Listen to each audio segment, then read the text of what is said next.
ရွာထဲကိုမီးရအောင်လုပ်ပေးဖို့ကျွန်တော်အိတ်ကထဲကပတ်စံစိုက်ထုတ်ခဲ့တာ10နှစ်ရှိပြီးရွာသားတွေစီကဘာများရဘူးလို့လဲဒါပေမဲ့သူတို့ကကျွန်တော်ကိုမတရားပတ်စံတွေဖျက်စားနေတယ်လို့ထင်နေကြတာဒါကြောင့်ကျွန်တော်ဝါယာကျိုးတွေအကုန်ဖြုတ်ပစ်လိုက်တယ်အဲ့ဒီလိုနဲ့21ရက်နေ့ညမှာရွာတရွာလုံးမီးမောင်သွားတော့တာပဲလီဝေမင်းကပတ်စံမလှကြည့်လားရွာနီးကျုပ်ဆက်အိမ်နီးနားချင်းတွေစီကတော့ခိုးရက်တယ်နော်ရွာထဲကအိမ်ဆောက်ပစ္စည်းဆိုင်မှာရှင်းရှင်းလင်းလင်းပြထားတဲ့ခလုတ်တစ်ခုငါရွံပလက်ပေါက်တစ်ခုရှစ်ရွံပဲရှိတာကိုမင်းကကျွန်တော်တို့ကို10ရွံ20ရွံယူတယ်ဒါကျွန်တော်တို့တွေးဆုပ်တာမဟုတ်လို့ဗာလဲပြီးတော့လောက်အားခကလည်းရွာထဲမှာ80ပဲရှိတာကိုမင်းက150တောင်းတယ်မင်းလက်ကရွှေလက်မို့လို့လားဟုတ်တယ်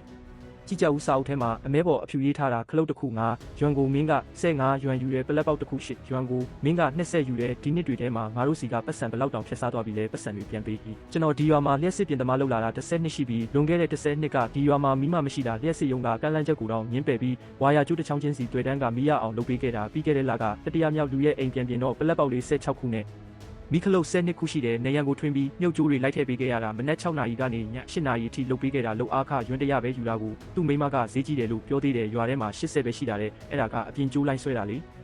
ပိုက်လိုင်းလေးတက်ပြီးမနက်ခင်းတဝက်နဲ့ပြီးတာမြုပ်ကျိုးကြတော့နေရန်ထွင်းရတယ်ပိုက်ထည့်ရတယ်ကျိုးဆွဲရတယ်ပြီးတော့ခုခံအားတိုင်းရသေးတယ်နေရန်ထွင်းလို့ထွက်တဲ့ဖုံတွေကမျက်စိတောင်ဖွင့်မရဘူးစက်ဝိုင်းရွာဖြတ်ပြား3ပြားတောင်ကျိုးသွားခဲ့ရတယ်ဒါတွေကိုကြသူတို့မမြင်ဘူးကျွန်တော်ဝက်ဦးနှလုံး3လုံးလောက်လှည့်လိုက်တာပဲမြင်ပြီးပတ်စံကိုအလွဲရတယ်ထင်နေကြတာကျွန်တော်ပြုံးလိုက်ပြီးကောင်းပြီလေ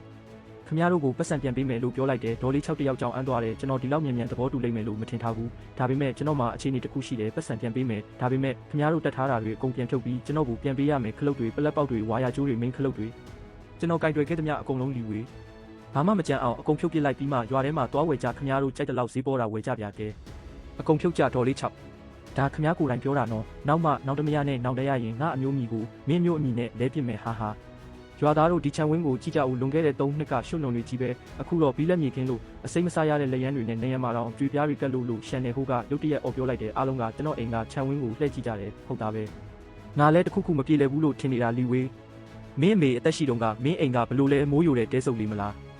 းအခုကျတော့မြို့တော်ဝင်အိမ်ထက်တောင်တာတဲ့ချန်ဝင်းကြီးနဲ့အဲ့ဒီပတ်စံတွေဘဲကရတာလဲဘဲကရမလဲရွာသားတွေစီကတွေးဆုပ်ထားတာပေါ့ကလုတ်တစ်ခုငါရွံပိုယူရဲပလက်ပေါက်တစ်ခု10ရွံပိုယူရဲ10နှစ်ဆိုရင်ခြံဝင်းပြင်ဖို့တင်မကဘူးနောက်2နှစ်လောက်ဆိုအင်ကြီးအိမ်ကောင်းဆောက်နိုင်ပြီကျွန်တော်လက်ဝါးကိုဖြန့်ပြလိုက်တယ်ဒီခြံဝင်းကိုစောက်လုပ်ရေးလုပ်ငန်းခွင်မှာ3လကြာတရက်ကို10နာရီအုပ်တွေဘီလက်မြေတွေတည်ပြီးပြင်ခဲ့တာကျွန်တော်လက်ကအသားမတွေကိုကြည့်ချင်ကြသေးလားဘသူမြင်လို့လဲငါတို့မြင်တာကတော့မင်းမတရားပတ်စံတွေယူထားတာပဲလီဝေး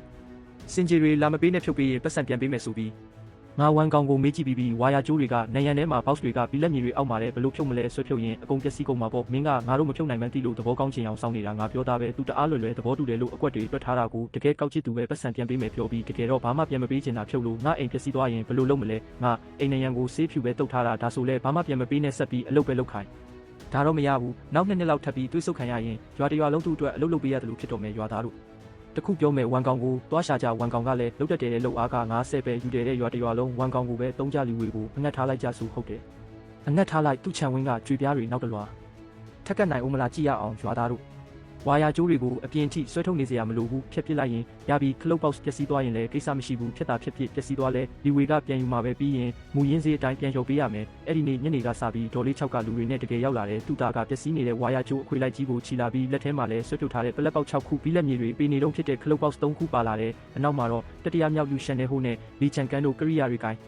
ပြီးလိုက်လာကြတယ်ကြည့်ရတာကောက်ချစ်သူတွေနဲ့တူလို့လီဝေဒီမှာအကုန်ရှိတယ်ပတ်စံပေးတော့ကောင်းပြီဒေါ်လေး6ပလက်ပေါက်6ခုခလုတ်3ခုနဲ့ဝါယာကျိုး10မီတာလောက်အားကားနဲ့ဆိုရင်420ပြန်ပေးမယ်ဒေါ်လေး6ကပတ်စံကိုယူတရွေးစုပြီးနှစ်ခေါက်တောင်ပြန်ရေးတွက်တယ်လီဝေတတိယမြောက်ယူမင်းကပစ္စည်းပိုများတယ်ပလက်ပေါက်46ခုခလုတ်10ခုနဲ့ဝါယာကျိုးမီတာ60ကျော်လောက်အားကားနဲ့ပစ္စည်းပို့ဆိုရင်860ပြန်ပေးမယ်အစတဲကဒီလိုလုပ်ရင်ပြီးနေတာပဲအိမ်နီးနားချင်းတွေပဲဥစ္စာအခုလိုမုန်းတီးစရာမလိုပါဘူးရှန်နယ်ဟိုရှန်နယ်ညီလီချန်ကန်မီမီဟန်လီအဖိုးကြီး150ညမိုးချုပ်တဲ့အထိကျွန်တော်လုပ်ပေးခဲ့ရတဲ့ခြံဝင်းတစ်ခုလုံးအမိုက်တရိုက်တွေနဲ့ပြည့်သွားတာပေါ့ရွာလူကြီးတည်သွားပြီးတပြင်းချရင်ရောက်လာတယ်မင်းတို့ဘာတွေလုပ်နေကြတာလဲအားလုံးကရွာသူရွာသားအချင်းချင်းတွေပဲကိုအေးအေးဆေးဆေးစကားပြောလို့မရဘူးလားရွာလူကြီးဝင်မပါပါနဲ့လီဝေကိုမတရားတဲ့ပတ်စံတပြားမှအဝင်မခံနိုင်ဘူးဟုတ်တယ်ခလုတ်တစ်ခုငါရွံပိုယူတယ်ပလက်ပေါက်တစ်ခု10ရွံပိုယူတယ်10နှစ်အတွင်းငါတို့စီကဘလောက်တောင်ဖြတ်စားသွားပြီလဲသူ့ခြံဝင်းကိုကြည်ဦးနောက်2နှစ်လောက်ဆိုအင်ကြီးဆောက်တော့မှာရွာလူကြီးကပါဇက်လိုက်ပေမဲ့ပြောမဲ့စကားကိုပြန်မျိုးချလိုက်တယ်ကျွန်တော်ပကုံးကိုပုတ်ပြီးထွက်သွားတော့ရွာသားတွေလည်းလူစုခွဲကုန်ကြတယ်အဲ့ဒီညမှာရွာတရွာလုံးမောင်းတိကျသွားတယ်ကျွန်တော်အိမ်ပြင်ထွက်ပြီးခြံဝင်းထဲမှာရက်နေမိတယ်ကျွန်တော်အိမ်နဲ့ရွာလူကြီးအိမ်ကလွယ်ရင်ရွာတရွာလုံးမှောင်မဲနေတာပဲလာဆန်း23